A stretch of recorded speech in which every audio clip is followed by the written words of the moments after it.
The new apartment was a new beginning for them and, despite Ulla's lingering fears about Maurizio and his crooked deals, she and Lisa were happy and optimistic. I continued the weight training and karate with Abdullah, Salman, and Sanjay. We were fit and strong and fast. And as the days of training became weeks, Abdullah and I grew closer, as friends and brothers, just as Salman and Sanjay were with one another. It was the kind of closeness that didn't need conversation to sustain itself. Quite often we would meet, travel to the gym, work out on the weights, box a few rounds, spend half an hour sparring at karate, and speak no more than 10 words to one another. Sometimes, with no more than a look in my eye or an unusual expression on his face, we would laugh, and keep on laughing so hard that we collapsed to the practice mats. And in that way, without words, I slowly opened my heart to Abdullah, and I began to love him.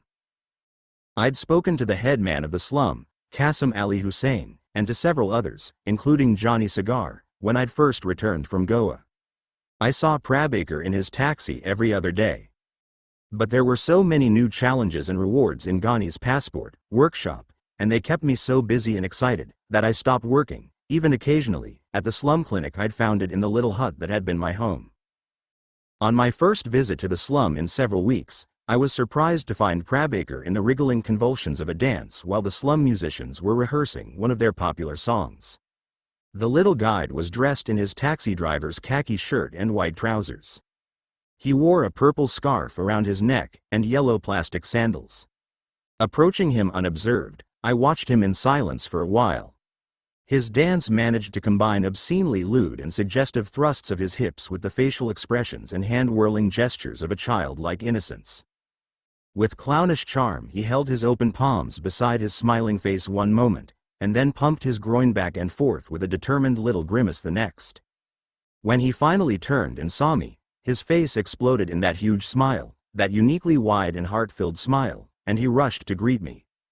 "Oh, Lin," he cried, squeezing his head into my chest in an affectionate hug. "I have a news for you. I have it such a fantastic news.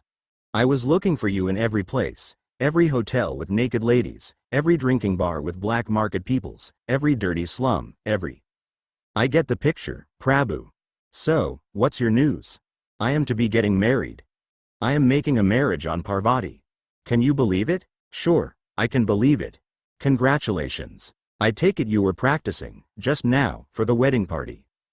"Oh, yes," he agreed, lunging at me with his hips a few times.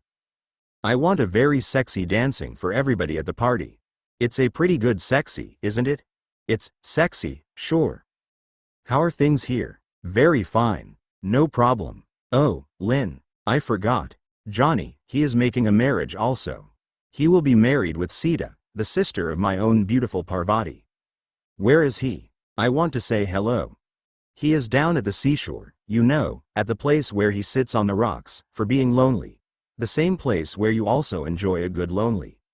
You'll find him there." I walked off, glancing back over my shoulder to see Prabhakar encouraging the band with mechanical, piston-like thrusts of his narrow hips. At the edge of the slum, where black boulders tumbled to the sea, I found Johnny Cigar. He was dressed in a white singlet and a checkered green lungi. He braced himself with his arms, leaning back and staring out to sea. It was almost exactly the same spot where he'd told me about seawater, sweat, and tears on the evening of the cholera outbreak, so many months before. "Congratulations," I said, sitting beside him and offering him a beady cigarette. "Thanks, Lin," he smiled, shaking his head. I put the packet away, and for a while we both watched the small petulant waves smack at the rocky shore. "You know, I was brought into this life, conceived, not born, just over there, in the Navy Nagar," he said, nodding his head toward the compound of the Indian Navy. A curve of coastline separated us from the Nagar, but a direct line of sight across the small bay gave us a clear view of the houses, huts, and barracks. My mother was from Delhi side originally.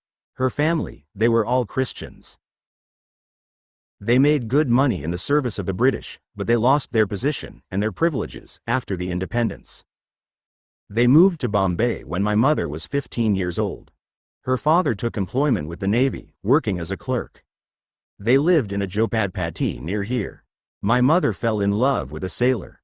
He was a tall, young fellow from Amritsar, with the best mustache in the whole Nagar.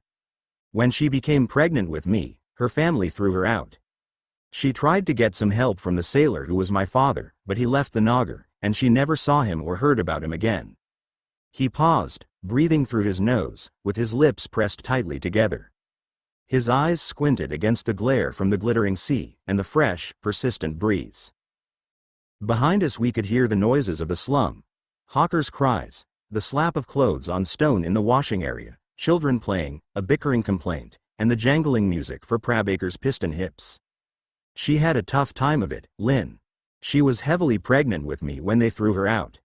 She moved to a pavement dweller settlement, across in Crawford Market area, and wore the widow's white sari, pretending that she'd had a husband, and pretending that he was dead. She had to do that. She had to become a widow for life, before she was even married. That's why I never got married. I'm 38 years old. I can read and write very well. My mother made sure I was educated, and I do the bookwork for all the shops and businesses in the slum. I do the taxes for every man who pays them. I make a good living here, and I have respect. I should have been married 15 or even 20 years ago. But she was a widow, all her life, for me. And I couldn't do it. I just couldn't allow myself to get married. I kept hoping I would see him, the sailor with the best mustache. My mother had one very old, faded photograph of the two of them, looking very serious and stern. That's why I lived in this area. I always hoped I would see him. And I never married. And she died last week, Lynn. My mother died last week. He turned to me, and the whites of his eyes were blazing with the tears he wouldn't let them shed. She died last week. And now, I'm getting married. I'm sorry to hear about your mother, Johnny. But I'm sure she'd want you to get married. I think you'll make a good father. In fact, I know you'll make a good father. I'm sure of it. He looked at me, his eyes talking to me in a language I could feel but couldn't understand. When I left him, he was staring at the ceaselessness of the sea, irritated to checkered, white rifts by the wind. I walked back through the slum to the clinic. A conversation with Ayub and Siddhartha, the two young men I'd trained to run the clinic, reassured me that all was well. I gave them some money to keep, as an emergency float, and left money with Prabaker for his wedding preparations. I paid a courtesy visit to Qasim Ali Hussain, allowing him to force the hospitality of chai upon me. Jitendra and Anand Rao, two of my former neighbors, joined us, with several other men I knew well. Qasim Ali led the conversation, referring to his son Sadiq, who was working in the Gulf. In turn, we spoke of religious and communal conflict in the city, the construction of the Twin Towers, still at least 2 years from completion, and the weddings of Prabaker and Johnny Cigar. It was a genial, sanguine meeting, and I rose to leave with the strength and confidence that those honest, simple, decent men always inspired in me. I'd only walked a few paces, however, when the young Sikh, Anand Rao, caught up and fell into step beside me. "Lin Baba, there is a problem here," he said quietly. He was an unusually solemn man at the best of times, but at that moment his expression was unambiguously grim. "That Rashid, that fellow I used to be sharing with. Do you remember?" "Yes, Rashid. I remember him," I replied, recalling the thin, bearded face and restless, guilty eyes of the man who'd been my neighbor, with Anand, for more than a year. "He is making a bad business," Anand Rao declared bluntly. "His wife and her sister came from their native place. I went from that hut when they came. He has been living with them alone now, for some time." "And, Wati?" I asked, as we walked out onto the road together. I had no idea what Anand Rao was driving at, and I had no patience for it. It was the kind of vague, insinuated complaint that had come to me almost every day when I'd lived in the slum. Most of the time, such complaints came to nothing. Most of the time, it was in my best interests to have nothing to do with them. "Well," Anand Rao hesitated, perhaps sensing my impatience, he is. Something is very bad, and there must be." He fell silent, staring at his sandaled feet. I reached out to put a hand on his broad, proud, thin shoulder. Gradually his eyes lifted, and met mine in a mute appeal. "Is it money?" I asked, reaching into my pocket. "Do you need some money?" He recoiled as if I'd cursed him. He held the stare, for a moment, before turning and walking back into the slum. I strode on through familiar streets, and told myself that it was okay. Anand Rao and Rashid had shared a hut for more than 2 years. If they were falling out because Rashid's wife and her sister had moved to the city, and Anand had been forced from the hut, it was probably to be expected. And it was no business of mine. I laughed, shaking my head as I walked, and trying to figure out why Anand Rao had reacted so badly to the offer of money. It wasn't an unreasonable thing for me to assume or to offer. On the 30-minute walk from the slum to Leopold's, I gave money to 5 other people, including both of the Zodiac Georges. He'll get over it, whatever it is, I told myself. At any rate, it's got nothing to do with me. But the lies we tell ourselves are the ghosts that haunt the empty house of midnight. And although I pushed Anand in the slum from my mind, I felt the breath of that ghosted lie on my face as I walked through the long, thronging causeway on that hot afternoon. I stepped up into Leopold's, and Didier seized me by the arm before I could speak or sit down, turning me about and leading me to a cab that was waiting outside. I have searched for you everywhere, Didier puffed as the cab pulled out from the curb. I have been to the most unspeakably foul places, looking for you. People keep telling me that. Well, Lynn, you really must try to spend more time in places where they serve a decent alcohol. It may not make the finding of you easier, but it will make it far more pleasant. Where are we going, Didier? Vikram's great strategy, my own superb strategy, if you please, for the capture of Letitia's cold and stony little English heart unfolds, now, even as we speak. Yeah, well, I wish him all the best, I frowned, but I'm hungry. I was about to make very loud noises in a plate of Leopold's pulao. You can let me off here. But, no. It is not possible, Didier objected. Letitia, she is a very stubborn woman.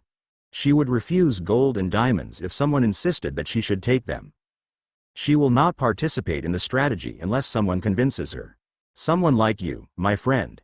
And this must be achieved in the next half hour. At exactly 6 minutes after 3 o'clock. What makes you think Letty will listen to me? You are the only one of us she does not now hate, or has not hated at some time in the past. For Letitia, the statement "I do not hate you" is a poem of passionate love.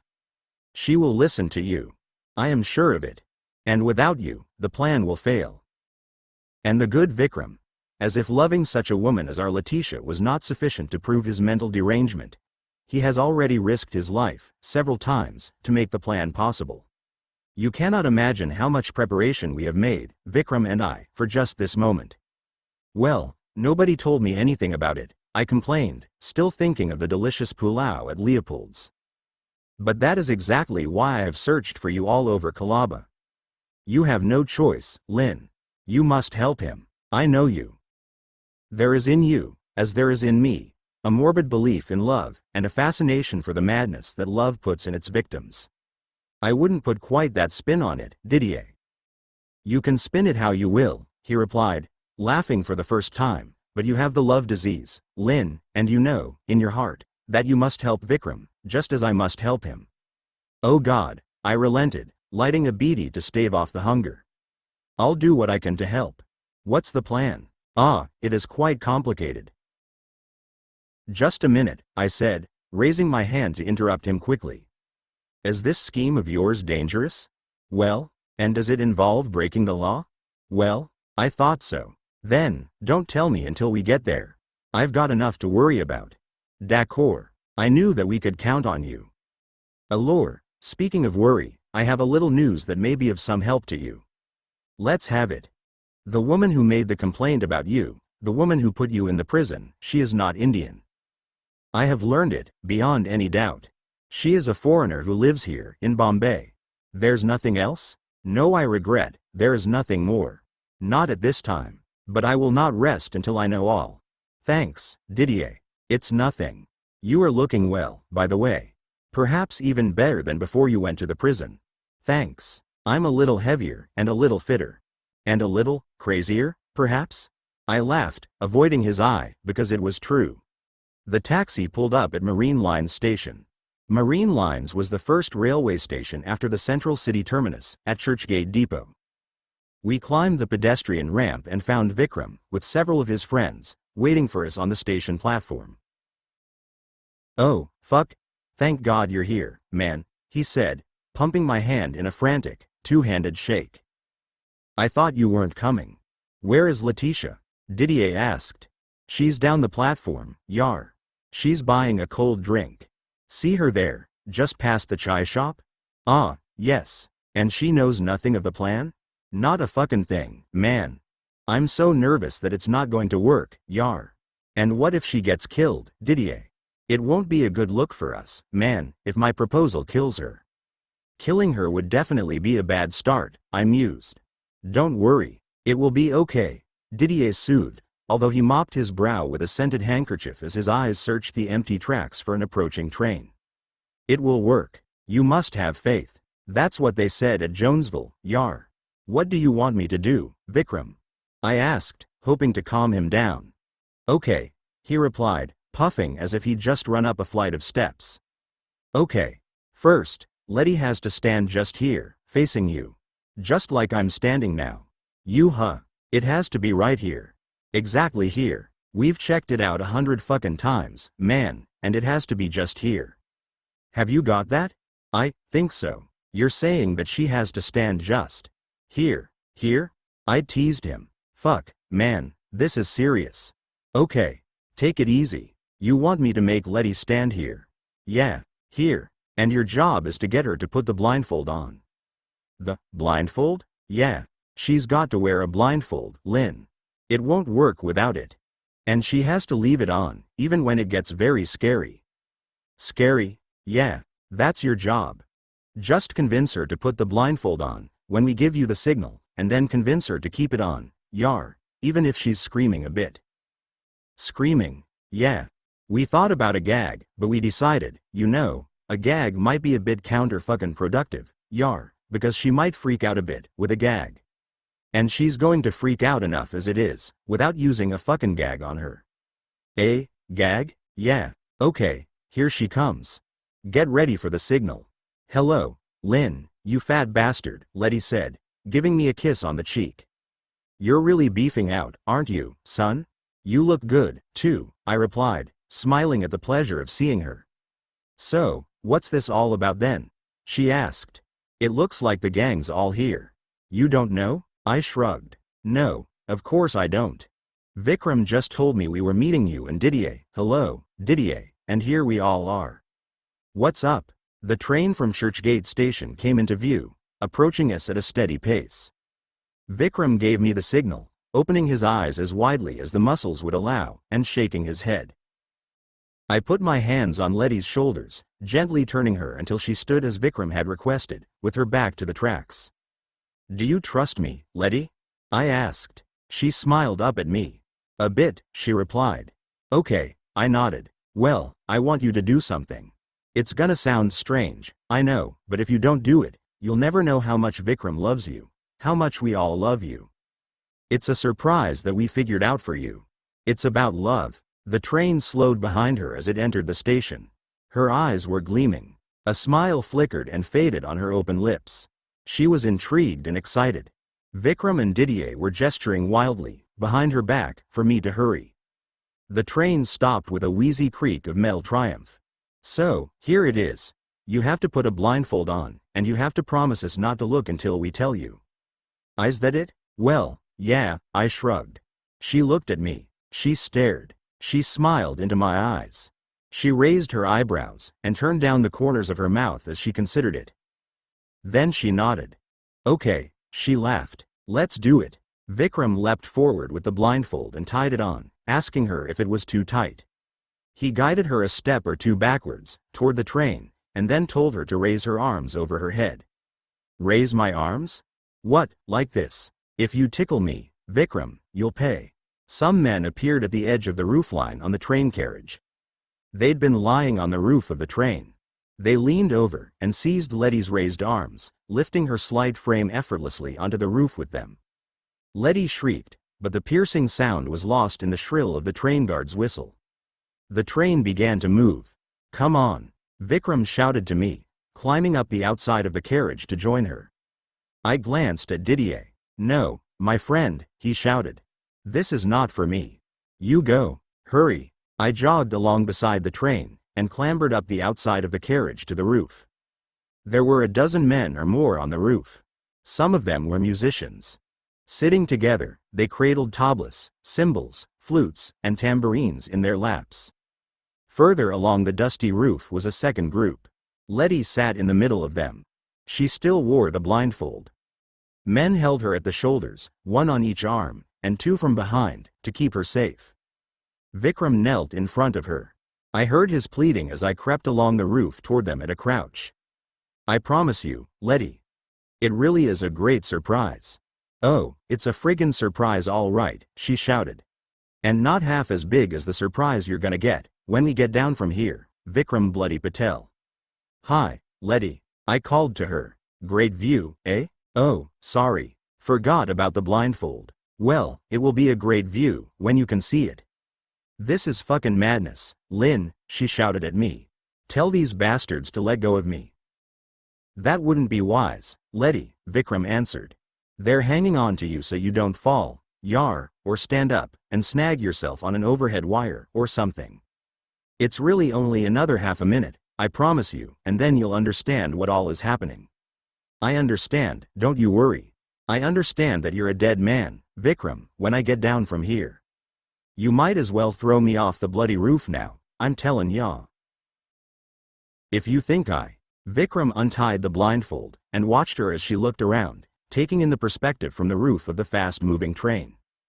Her mouth fell open, and her face slowly swelled into a wide smile. Wow, it really is a great view.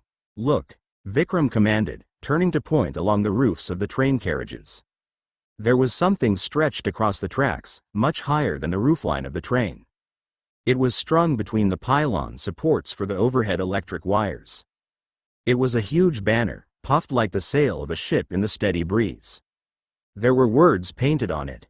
As we neared the banner, the writing became clear enough to read. The words were painted in letters as tall as a man. They filled the whole width of the billowing sheet.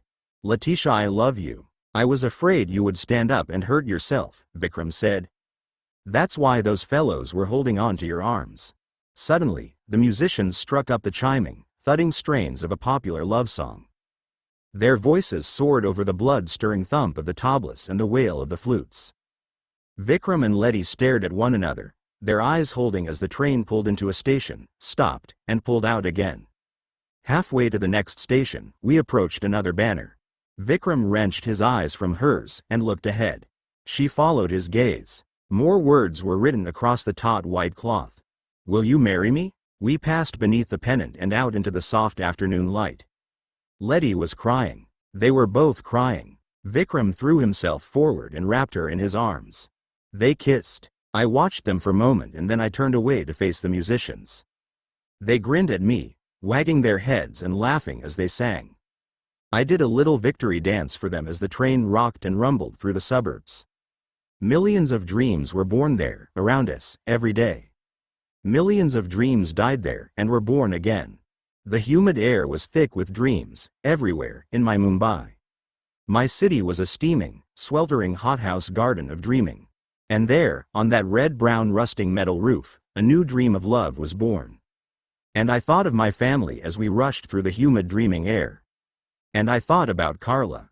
And I danced on that steel serpent as it slithered sinuous beside the scroll and swell of the endless, imperishable sea. And although Vikram and Letty disappeared for a week, after she accepted his proposal, a lightness and optimism that was like happiness circulated in the Leopold's crowd.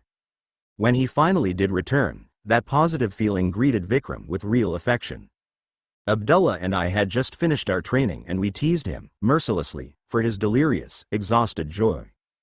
Then, while Vikram blubbered about love, we ate in hungry, purposeful silence. Didier was jubilant, crowing over the triumph of his romantic scheme, and demanding modest tributes, in the form of stiff drinks, from everyone we knew. I looked up from my plate of food to see a man, one of the street boys who scrounged for the black marketeers, gesturing to me in some anxiety. I left the table, and walked to the footpath to speak with him. Lynn, big trouble for you, he said quickly, looking left and right nervously.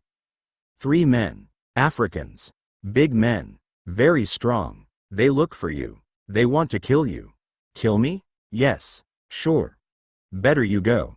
Go fast from Bombay for a while. He ran off, and I lost sight of him in the crowd. Puzzled, but not worried, I returned to the table. I'd only eaten 2 mouthfuls when another man called me out to the street. It was Gemini George. "I think you're in a spot of bother, old chum," he said. His tone was cheery, but his face was tense and afraid. Seems there's 3 bull-necked African geezers, Nigerians, I think, and they mean to do you a bit of grievous bodily harm, if you know what I mean. Where are they? I dunno, mate. I seen them talkin' with some of the street boys, but then they got in a taxi and took off. They're fucking big lads, I tell ya. They filled that taxi with a bit of flesh to spare. Fairly bulgin' out the windows they were, know what I mean? What's it about? No idea, mate. They didn't say nothin' what they're on about, Lynn. They're just lookin' for you, and they got trouble in mind. I'd watch my back, and I'd watch my step, sunshine. I reached into my pocket, but he put a hand on my wrist. No, mate, on the house. I mean, it's not right, whatever their game is. He sauntered off in pursuit of a passing trio of German tourists, and I walked back into the restaurant. With Gemini George's warning to support the first, I was worried. It took me longer than usual to finish my meal. Soon after, there was a third visitor. It was Prabaker. "Lynn," he said, his expression frenzied. "There is a bad news." "I know, Prabhu. 3 men, African, they're wanting to beat and kill and beat you. They are asking questions everywhere. Such big fellows they are. Like buffaloes. You must make a lucky escapes." It took me 5 minutes to calm him down, and even then I had to invent a mission for him, checking for the Africans at the hotels he knew well, in order to prise him from my side. Alone again with Didier, Vikram, and Abdullah, we considered my options, in a lengthening silence. Vikram was the first to speak. "Okay, so we find the fuckers and break their heads, yar," he suggested, looking from face to face for support. "After we kill them," Abdullah added. Vikram wagged his head from side to side in agreement. "2 things are sure," Didier said slowly. "1, you must not be alone, Lynn, at any time, until this is resolved." Vikram and Abdullah nodded. "I will call Salman and Sanjay," Abdullah decided. "You will not be alone, Lynn brother." "And 2, Didier continued, the others, whoever they are, whatever their reasons, must not remain in Bombay. They must go, one way or the other way." We got up to pay the bill and leave. Didier stopped me when the others walked to the cashier's desk. He pulled me down into a chair beside him. Sliding a napkin from the table, he fumbled under the table's edge for a moment and then slid a bundle across to me. It was a pistol, wrapped in the napkin. No one knew that Didier carried a gun. I was sure that I was the first to see and handle the weapon. Grasping it tightly in the napkin wrapping, I stood and joined the others as they left the restaurant. I looked back over my shoulder to see him nodding gravely, the curly black hair trembling about his face. We found them, but it took us all the day and most of the night. In the end it was Hassan Obikwa, another Nigerian, who gave us the decisive clue. The men were tourists, completely new to the city, and unknown to Obikwa. He had no precise idea of their motive. It was something to do with a drug deal, but his network of contacts had confirmed that they were determined to do me harm. Hassan's driver, Rahim, almost fully recovered from the injuries he'd suffered in prison, discovered that they were in one of the Fort area hotels. He offered to resolve the matter. He was conscious of the debt he owed me for buying him out of Arthur Road Prison. With an earnest, almost shy expression, he offered to have the men killed, slowly and painfully, as a personal favor to me. He seemed to think that it was the least he could do, under the circumstances. I refused. I had to know what it was all about, and I had to put a stop to it. Clearly disappointed, Rahim accepted the decision, and then led us to the small hotel in the fort. He waited outside with our 2 cars while we went inside. Salman and Sanjay remained with him, watching the street. Their brief was to stop the cops, if they arrived, or slow them up long enough for us to leave the hotel. One of Abdullah's contacts smuggled us, whispering, into a room adjoining that taken by the 3 Africans. We pressed our ears to the connecting wall, and could hear their voices clearly. They were joking and talking about trivial, unrelated things. Finally, one of them made a remark that tightened the skin on my skull and face with dread. "He got that medal," one of them said. "Around his neck. That medal is gold. I want that gold medal. I like them shoes, them boots he got," another voice said. "I want them shoes." They went on to talk about their plan. They argued a little. One of the men was more forceful. The others agreed, at last, with his idea to follow me from Leopold's all the way to the quiet car park beneath my apartment building and then beat me until I was dead, and strip my body. It was bizarre, standing in the dark and listening to the details of my own murder. My stomach dropped and tightened on a curdling mix of nausea and rage. I hoped to hear some clue, some reference to a motive, but they never mentioned one. Abdullah was listening with his left ear against the thin partition, and I was listening with my right. Our eyes were only a hand's width apart. The signal to move, when I nodded my head, was a gesture so faint and subtle that it was as if our minds had spoken the message. Vikram, Abdullah, and I stood outside the door to their room, with a passkey poised over the lock. We counted down 3, 2, 1, then I turned the key and tried the door. It wasn't locked from the inside. I stood back and kicked it open. There was a second, 3 seconds, of utter stillness, as the surprised and frightened men stared at us, their jaws gaping and their eyes bulging. Nearest to us was a tall, very solid man with a bald head and deep scars cut into his cheeks in a regular pattern. He wore a singlet and boxer shorts. Standing behind him was a slightly shorter man, who was dressed only in jockey shorts. He was bending over a waist-high dressing table, poised in the act of snorting a line of heroin. The third man was shorter still, but very thick in the chest and arms. He lay on one of the 3 beds, at the furthest corner of the room, holding a Playboy magazine in his hands. There was a strong smell in the room. It was the smell of sweat and fear. Some of it was mine. Abdullah closed the door of the room behind him, very slowly and gently, and locked it. He was wearing black. He almost always wore a black shirt and pants. Vikram was dressed in his black cowboy rig. By some chance, I too wore a black t-shirt and black trousers. We must have looked like the members of some club, or gang, to the goggle-eyed men in the room. "What the fuck?" the big man bellowed. I ran at him and rammed a fist into his mouth, but he had time to raise his hands. We grabbed at each other, fists flying, and locked in a hard grapple. Vikram sprang for the man on the bed. Abdullah closed on the man at the dresser. It was a short fight, and a dirty one. There were 6 of us, 6 big men in a small room. There was nowhere to go but into each other. Abdullah finished his man quickly. I heard a frightened shriek, choked off, as Abdullah snapped a hard, straight, right hand to the man's throat. From the corner of my eye, I was aware that the solid man fell back, grasping and clutching at his throat. The man on the bed jumped to his feet and kicked outward, trying to use the advantage of high ground. Abdullah and Vikram tipped the bed up, sending the man sprawling behind it. They leapt over the upturned bed and fell on him, stomping and kicking him until he stopped moving. I held the strap of the big man's singlet with my left hand, and pounded at him with my right. Ignoring the blows to his head, he managed to get his hands around my neck and started to squeeze. My throat locked tight. I knew that the breath I held in me was the last until I finished him. I reached out for his face, desperately, with my right hand. My thumb found his eye. I wanted to push it into his brain, but he moved his head, and the thumb slipped between the eye and the hard ridge of bone at his temple. I drove the thumb in harder and deeper until I gouged his eye from the socket, and it hung there from bloody strands. I tried to reach it, to rip it away or to dig my thumb into the empty socket, but he pulled back to the limit of his reach.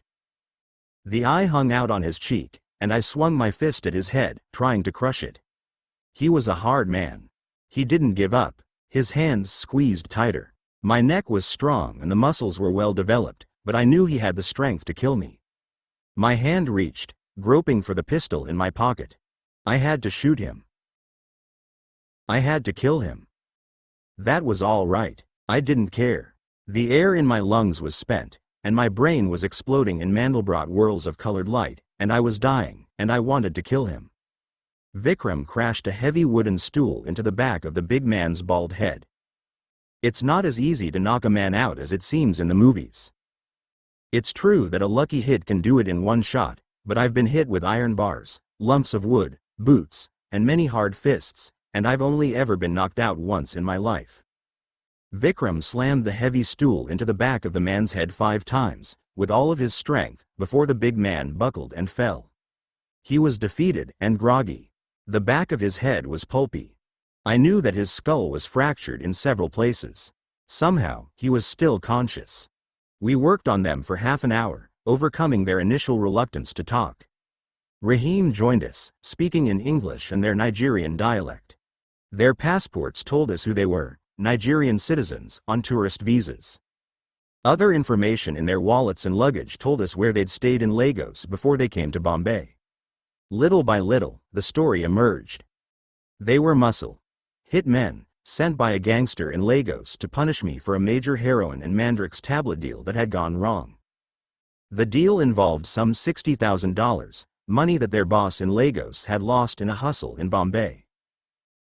The hustler, whoever he was, had nominated me as the mastermind of the plan, the man responsible for ripping off the money. The hired thugs surrendered that much information, but then they balked. They didn't want to give me the man's name. They didn't want to tell me who'd set me up. They didn't want to betray him without the express permission of their Nigerian boss. We insisted, and they were persuaded. The man's name was Maurizio Belcane. I put the big man's eye back into its socket, but it stared out at a strange angle. From the way that he turned his head to look at me, I guessed that he couldn't see out of it yet, and I suspected that it would never sit correctly again. We closed the eye with tape, bandaged his head, and tidied the other men up. Then I spoke to them. These men will take you to the airport. You're gonna wait in the car park. There's a plane to Lagos tomorrow morning. You're gonna be on it. We're gonna buy the tickets with your money.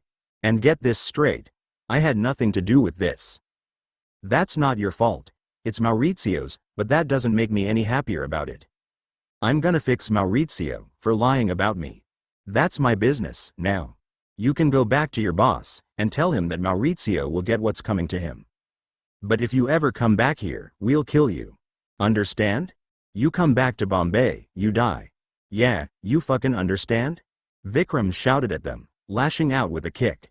You come here and fuck with Indians, you fucking fuckheads. India is finished for you. You come back here and I will personally cut off your fucking balls. Do you see my hat?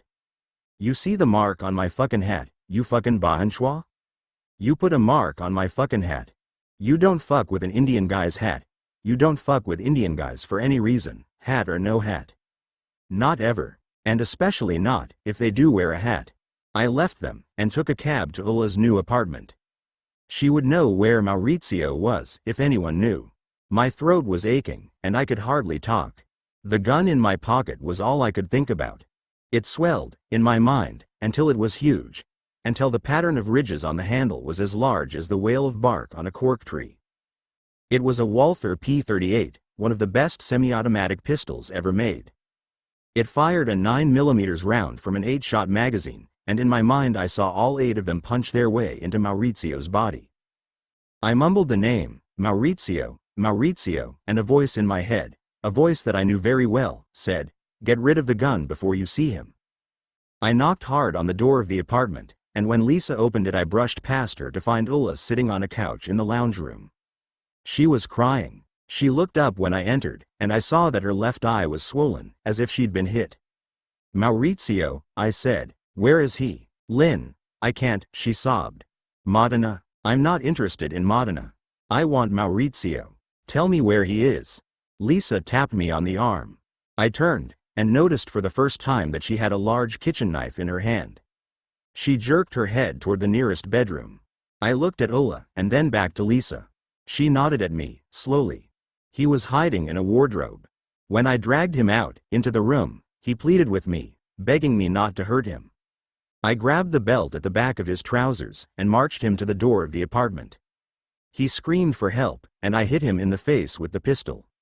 He screamed again, and I hit him again, much harder. His lips parted, and he wanted to cry out, once more, but I beat him to it, crunching the gun into the top of his head as he flinched away.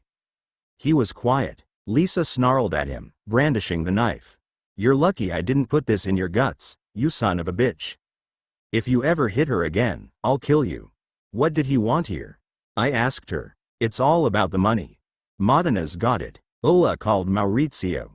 She stopped, shocked by the fury she saw on my face as I glared at Ulla. I know, she wasn't supposed to call anyone. But she did, and she told him about this place. She was supposed to meet them both, here, tonight. But Modena didn't show. "It's not her fault, Lynn. She didn't know Maurizio put you in it. He just told us about it, then, a minute ago. He told us he gave your name to a couple of Nigerian thugs. He put you in it, to save himself. He said he had to have the money, to get away, because they'd be after him when they were finished with you. The hero was trying to beat it out of her, where Modena is, when you got here." "Where's the money?" I asked Ulla. "I don't know, Lynn," she cried. "Fuck the money. I didn't want it in the first place. Modena was ashamed that I was working. He doesn't understand. I rather would work on the street, and keep him safe, than have this crazy thing happen. He loves me. He loves me. He didn't have anything to do with you and the Nigerians, Lynn, I swear it. That was Maurizio's idea. It's been going on for weeks now. That's what I've been so scared about. And then tonight, Modena got hold of the money Maurizio stole, the money he stole from the Africans, and he hid it. He did it for me. He loves me, Lynn. Modena loves me." She trailed off in stuttering sobs. I turned to Lisa. "I'm taking him with me." "Good," she snapped. "Will you be okay?" "Yeah, we're fine. Have you got any money?" "Yeah, don't worry. I'll send Abdullah as soon as I can. Keep the doors locked, and don't let anyone in but us, okay?" "You got it," she smiled. "Thanks, Gilbert. That's the second time you came riding to the rescue. Forget it." "No, I won't forget it," she said, closing and locking the door behind us. I wish I could say that I didn't hit him. He was big enough and strong enough to defend himself, but he had no heart for fighting, and there wasn't any victory in hitting him. He didn't fight or even struggle. He whimpered and cried and begged. I wish I could say that a stern justice and a righteous revenge for the wrong that he'd done to me had curled my hands into fists and punched him. But I can't be sure. Even now, long years later, I can't be sure that the violence I did to him didn't come from something darker, deeper, and far less justifiable than angry retribution. The fact was that I'd been jealous of Maurizio for a long time. And in some part, some small but terrible part, I may have struck at his beauty, and not just his treachery. On the other hand, of course, I should have killed him. When I left him, bloody and broken, near the St. George Hospital, a warning voice told me it wasn't the end of the matter. And I did hesitate, looming over his body with murder in my eyes, but I couldn't take his life. Something he'd said, when he was begging me to stop beating him, stayed my hand. He said that he'd named me, that he'd thrown me to the Nigerian thugs when he had to invent someone else who was responsible for his theft, because he was jealous of me. He was jealous of my confidence, my strength, and my friendships. He was jealous of me. And in his jealousy he hated me. And in that, we weren't so different, Maurizio and I. It was still with me, all of it, the next day, when the Nigerians were gone and I went to Leopold's, looking for Didier to return his unused gun. It was still with me, clouding my mind with anger, confused in regret, when I found Johnny Cigar waiting for me outside. It was still there, as I struggled to focus and understand his words. "It's a very bad thing," he said. "Anand Rao has killed Rashid this morning. He cut his throat. It's the first time, Lynn." I knew what he meant. It was the first murder in our slum. It was the first time that one slum dweller had ever killed another in the Cuff Parade slum. There were 25,000 people in those little acres, and they fought and argued and bickered all the time, but none, not one of them, had ever killed another. And in the shocked moment, I suddenly remembered Majid. He, too, had been murdered. I'd managed, somehow, to push the thought of his death away from my waking, working mind, but it had been gnawing through the screen of my composure slowly, steadily, all the while. And it broke through then, with the news of Rashid's death. And that other murder, the slaughter, Ghani had said, of the old gold smuggler, the mafia don, became confused with the blood that was on Anand's hands. Anand, whose name meant happy. Anand, who'd tried to talk to me and tell me about it, who'd come to me that day in the slum for help, and found none. I pressed my hands to my face, and ran them through my hair. The street around us was as busy and colorful as ever. The crowd at Leopold's were laughing, talking, and drinking, as they usually did. But something had changed in the world that Johnny and I knew. The innocence was lost, and nothing would ever be the same. I heard the words tumbling over and over in my mind. Nothing is ever gonna be the same. Nothing is ever gonna be the same. And a vision, the kind of postcard that fate sends you, flashed before my eyes. There was death in that vision. There was madness. There was fear, but it was blurred. I couldn't see it clearly. Couldn't see the detail. I didn't know if the death and madness were happening to me or happening around me. And in a sense, I didn't care. In too many ways of shame and angry regret, I didn't care. I blinked my eyes, and cleared my swollen throat, and stepped up off the street into the music, the laughter, and the light. Part 4. Chapter 26. The Indians are the Italians of Asia, Didier pronounced with a sage and mischievous grin. It can be said, certainly, with equal justice, that the Italians are the Indians of Europe, but you do understand me, I think. There is so much Italian in the Indians, and so much Indian in the Italians. They are both people of the Madonna. They demand a goddess, even if the religion does not provide one. Every man in both countries is a singer when he is happy, and every woman is a dancer when she walks to the shop at the corner. For them, food is music inside the body, and music is food inside the heart. The language of India and the language of Italy, they make every man a poet, and make something beautiful from every banality. These are nations where love, amore, piar, makes a cavalier of a Borsellino on a street corner, and makes a princess of a peasant girl, if only for the second that her eyes meet yours. It is the secret of my love for India, Lynn, that my first great love was Italian. Where were you born, Didier?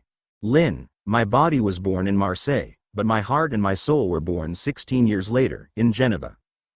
He caught the eye of a waiter, and waved a hand lazily for another drink. He'd hardly taken a sip from the drink on the table in front of him, so I guessed that Didier was settling in for one of his longer discourses. It was 2 hours past noon on a cloudy Wednesday, 3 months after the night of the assassins. The first rains of the monsoon were still a week away, but there was a sense of expectancy, a tension, that tightened every heartbeat in the city. It was as if a vast army was gathering outside the city for an irresistible assault. I liked the week before monsoon. The tension and excitement I saw in others was like the involuted, emotional disquiet that I felt almost all the time. My mother was a delicate and beautiful woman, the photographs of her reveal, Didier continued. She was only 18 years old when I was born, and not yet 20 when she died. The influenza claimed her. But there were whispers, cruel whispers, and I heard them many times, that my father had neglected her, and was too, how do they say it, tight with his money to pay doctors when she fell ill. Whatever the case, she died before I was 2 years old, and I have no memory of her. My father was a teacher of chemistry and mathematics. He was much older than my mother when he married her. By the time I started at school, my father was the headmaster. He was a brilliant man, I was told, for only a brilliant Jew could rise to the position of headmaster in a French school.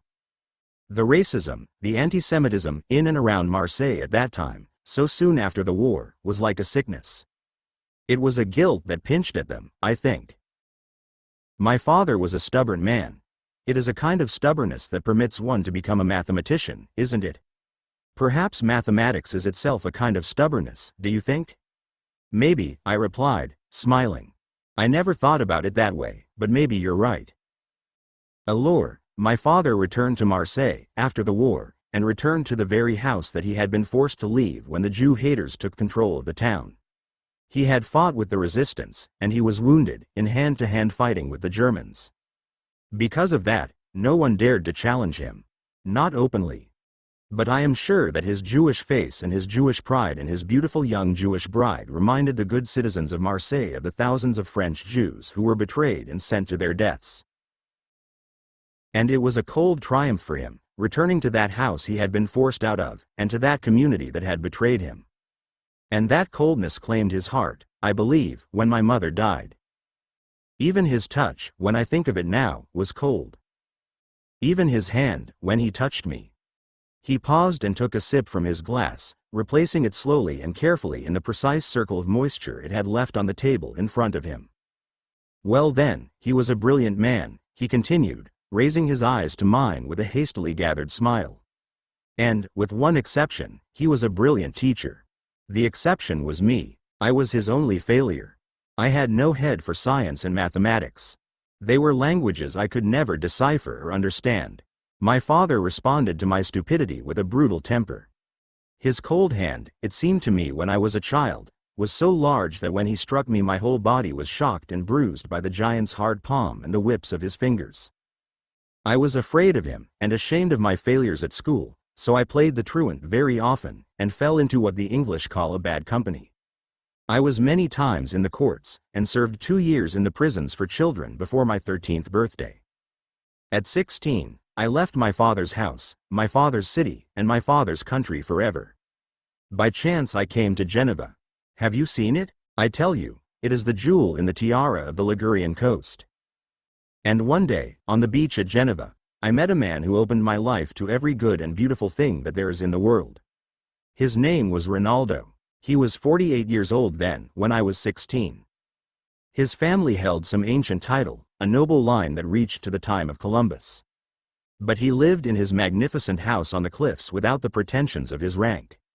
He was a scholar, the only true Renaissance man I ever met.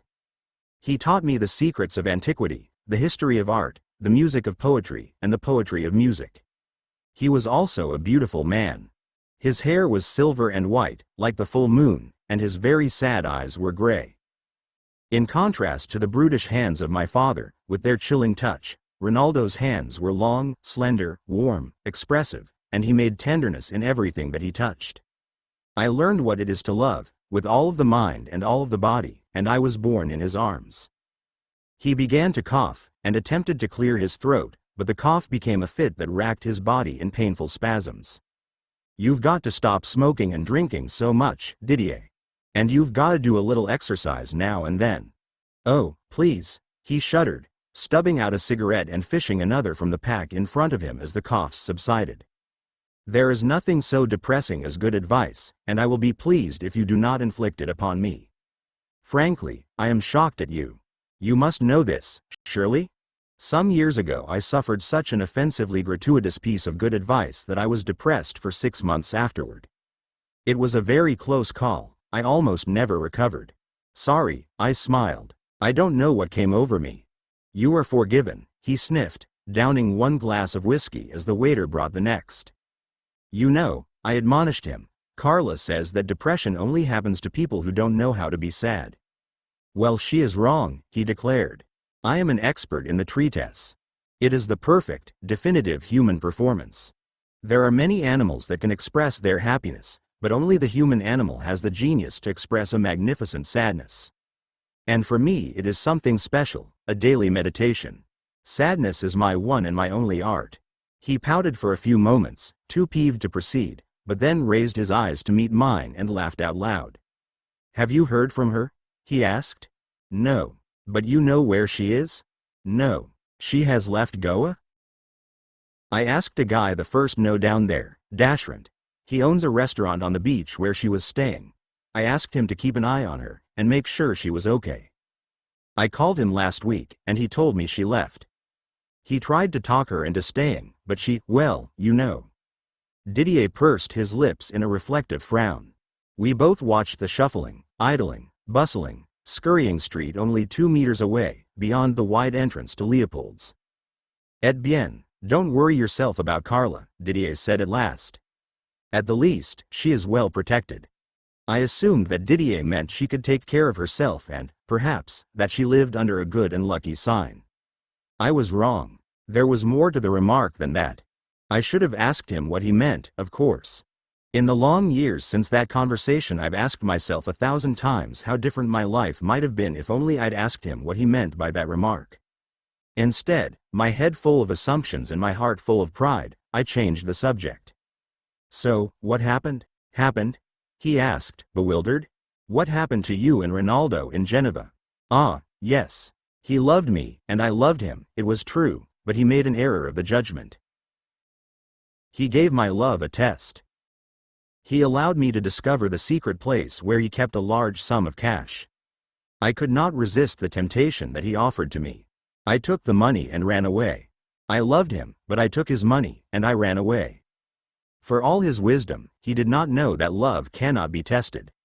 Honesty can be tested, and loyalty. But there is no test for love. Love goes on forever, once it begins, even if we come to hate the one we love. Love goes on forever because love is born in the part of us that does not die. Did you ever see him again? Yes. Yes, I did. Another loop of fortune brought me back to Geneva, almost 15 years later. I walked on the same boulevard of sand where he had taught me to read Rimbaud and Verlaine. And then I saw him. He was sitting with a group of men of his own age, he was more than 60 then, and they were watching two elderly men play chess. He wore a gray cardigan and a black velvet scarf, although the day was not cold. His hair was almost gone. That silver crown of hair, it was gone. His face was all hollow spaces, and his skin was a bad mix of bad colors, as if he was recovering from a serious illness. Perhaps he was succumbing to it. I do not know. I walked on past him, averting my gaze, so that he should not recognize me. I even pretended a strange, stooping walk to disguise myself. At the last moment I glanced back at him, watching as he coughed violently into a white handkerchief. There was blood, I think, staining that white handkerchief. I walked faster and faster until I ran with the haste of a man in terror. Once again we sat in silence and allowed our eyes to rove the passing crowds, following a man in a blue turban in one instant, and a woman in a black mask, veil, and chador the next. You know, Lynn, I have lived what many, or most, would call a wicked life. I have done things that could put me in prison, and things that, in some nations, could see me executed. There are many things I have done that I can say, I am not proud. But there is only one act in my whole life that I can say, I am truly ashamed of it. I hurried past that great man, and I had money enough and time enough and good health enough to help him. I hurried past him, not because I felt guilty about the theft of his money. And not because I was afraid of his sickness, or the commitment it might cost me. I hurried past that good and brilliant man who loved me, and taught me how to love, simply because he was old, because he was not beautiful anymore. He drained his glass, examined its emptiness for a moment, and then placed it on the table as gently and attentively as if it was about to explode. Myrtle, let's drink, my friend, he cried at last, but my hand stayed his, preventing him from summoning the waiter. I can't, Didier. I have to meet Lisa at the Sea Rock. She asked me to ride out there and meet her. I'll have to leave now, if I'm going to make it. He clenched his jaws on something, a request, perhaps, or another confession. My hand still rested on his. Look, you can come, if you like. It's not a private meeting, and it's a nice ride out to Juhu. He smiled slowly, and slid his hand out from under mine. Still staring into my eyes, he raised his hand, pointing with one finger. A waiter came to the table. Without looking at him, Didier ordered another whiskey. When I paid my bill and walked out to the street, he was coughing again, hunched over one hand and clutching his glass with the other. I'd bought a bike, an Enfield Bullet, a month before. The taste of two-wheeled adrenaline that I'd experienced in Goa had nagged at me until I finally surrendered to it, and went with Abdullah to the mechanic who serviced his bike. The mechanic, a Tamil named Hussein, loved bikes, and loved Abdullah almost as much. The Enfield he sold to me was in perfect condition, and it never once let me down. Vikram was so impressed with it that he bought one from Hussein within a week. Sometimes we rode together, Abdullah, Vikram, and I, our three bikes side by side, and the sun in our laughing mouths. On that afternoon when I left Didier at Leopold's, I rode slowly, and gave myself time and space to think. Carla was gone from the little house on Anjuna Beach. I had no idea where she might be. Ulla told me that Carla had stopped writing to her, and I had no reason to think she was lying. So Carla was gone, and there was no way to find her. And every day I woke with a dream or a thought of her. Every night I slept with the knife of regret in my chest. My thoughts drifted to Kotterbai as I rode. He seemed well pleased with the niche role that I was playing in his mafia network. I supervised certain movements of smuggled gold through the domestic and international airports, exchanged sums of cash with agents at the five-star hotels and airline offices, and arranged to buy passports from foreigners. They were all jobs that a Gora could perform more successfully and less obtrusively than an Indian. My conspicuousness was a strange and ironic form of camouflage. Foreigners were stared at in India. Somewhere in the 5 or more millennia of its history, the culture had decided to